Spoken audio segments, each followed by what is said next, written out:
사랑하는 형제자매 여러분, 오늘 우리는 요한복음의 가장 깊고도 신비로운 구절 중 하나를 통해 우리를 향한 하나님의 놀라운 사랑과 계획을 함께 묵상하는 시간을 갖고자 합니다.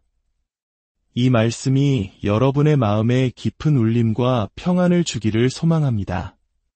만약 오늘 이 이야기가 여러분의 영혼의 작은 위로라도 된다면 구독과 좋아요를 통해 더 많은 이들이 이 은혜의 여정에 동참할 수 있도록 도와주시길 바랍니다. 여러분의 작은 손길이 하나님의 사랑을 전하는 귀한 통로가 될 것입니다. 이 채널을 통해 주님의 말씀을 나누는 모든 순간에 여러분과 함께하기를 원하며 여러분의 삶에 하나님의 축복이 가득하시기를 기도합니다.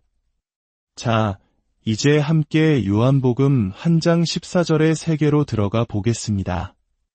말씀이 육신이 되어 우리 가운데 거하심에 우리가 그의 영광을 보니 아버지의 독생자의 영광이요 은혜와 진리가 충만하더라. 이 한 구절 안에는 기독교 신앙의 핵심이 담겨 있습니다.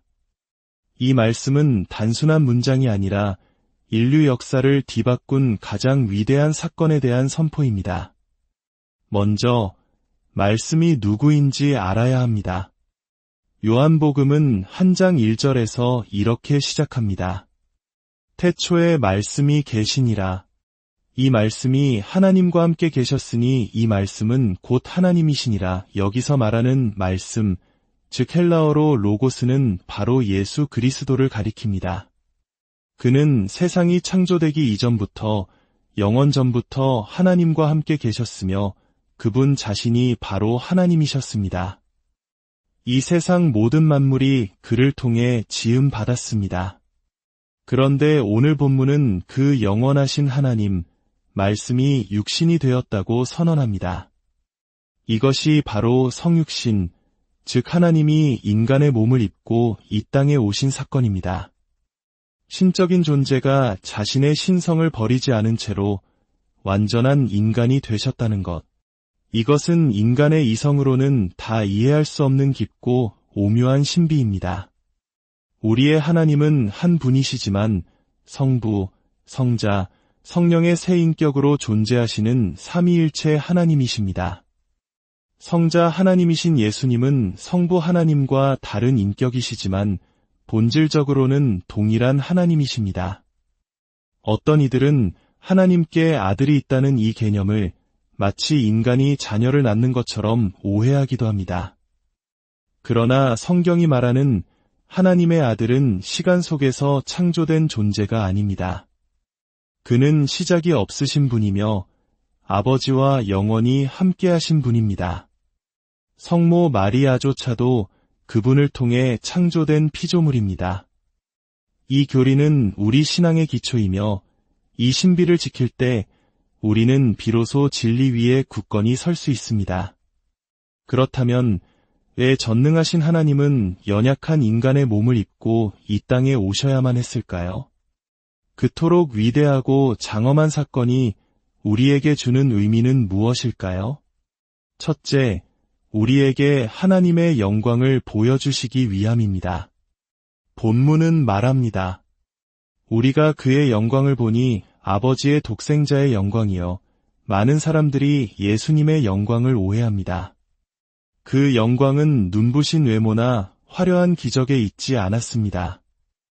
구약의 이사야 선지자는 메시아에 대해 그는 주 앞에서 자라나기를 연한 순 같고 마른 땅에서 나온 뿌리 같아서 고운 모양도 없고 풍채도 없은즉 우리가 보기에 흠모할 만한 아름다운 것이 없도다라고 예언했습니다.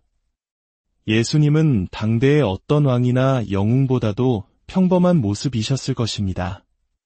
또한 수많은 사람들이 예수님께서 행하신 기적을 보았습니다.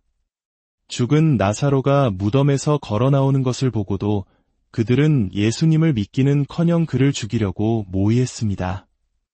기적을 보는 것만으로는 참된 영광을 볼 수 없다는 뜻입니다. 요한이 말하는 영광은 바로 마음의 눈으로만 볼 수 있는 영적이고 도덕적인 아름다움입니다. 그것은 예수님의 말씀과 행동, 그의 삶 전체를 통해 비춰지는 거룩한 빛이었습니다.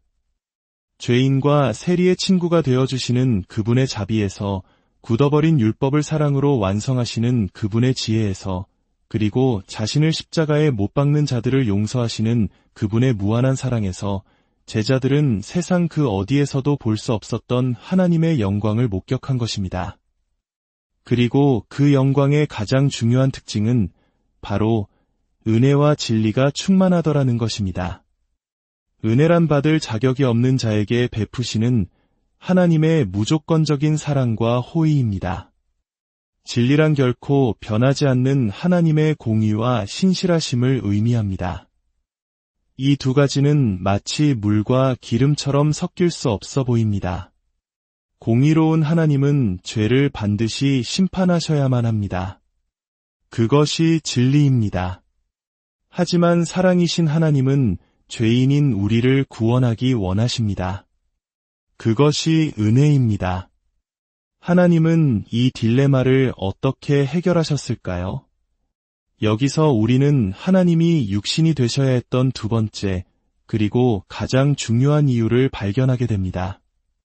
바로 우리의 죄를 대신하여 죽으시기 위함입니다. 영이신 하나님은 죽으실 수 없습니다. 죽음은 죄의 결과이며 육체를 가진 존재에게만 해당됩니다. 그래서 말씀이신 예수님께서 친히 인간의 몸, 즉 육신을 입으셔야만 했습니다. 못이 박힐 수 있는 손과 발, 창에 찔릴 수 있는 옆구리, 피와 물을 쏟을 수 있는 몸을 가지셔야만 했습니다. 그렇게 십자가 위에서 하나님의 아들이 죽으심으로 하나님의 진리인 공의가 만족되었습니다. 죄는 반드시 심판받는다는 진리가 지켜진 것입니다. 동시에 그 심판을 우리가 아닌 예수님께서 대신 받으심으로 우리에게는 하나님의 은혜인 구원이 넘치게 되었습니다.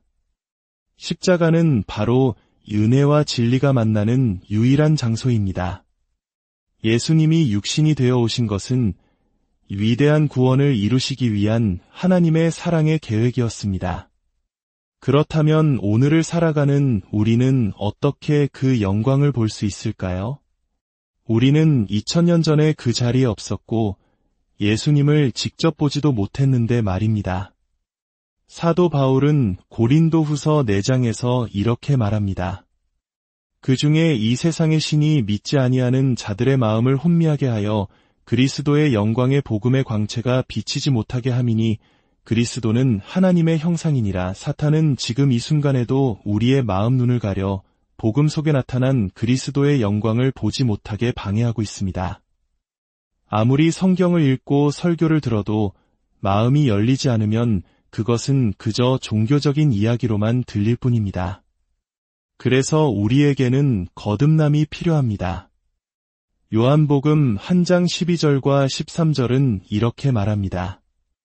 영접하는 자 곧 그 이름을 믿는 자들에게는 하나님의 자녀가 되는 권세를 주셨으니 이는 혈통으로나 육정으로나 사람의 뜻으로 나지 아니하고 오직 하나님께로부터 난 자들이니라. 하나님으로부터 다시 태어날 때, 즉 성령님께서 우리의 죽었던 영을 살리실 때 비로소 우리의 마음 눈이 열립니다. 마치 캄캄한 방에 빛이 들어오면 모든 것을 볼 수 있게 되는 것처럼 우리 안에 생명이 주어질 때 우리는 복음 속에 담긴 예수 그리스도의 영광, 그 은혜와 진리의 빛을 보게 됩니다. 그리고 그 영광을 보는 순간 우리는 그분을 믿고 영접하며 하나님의 자녀가 되는 것입니다.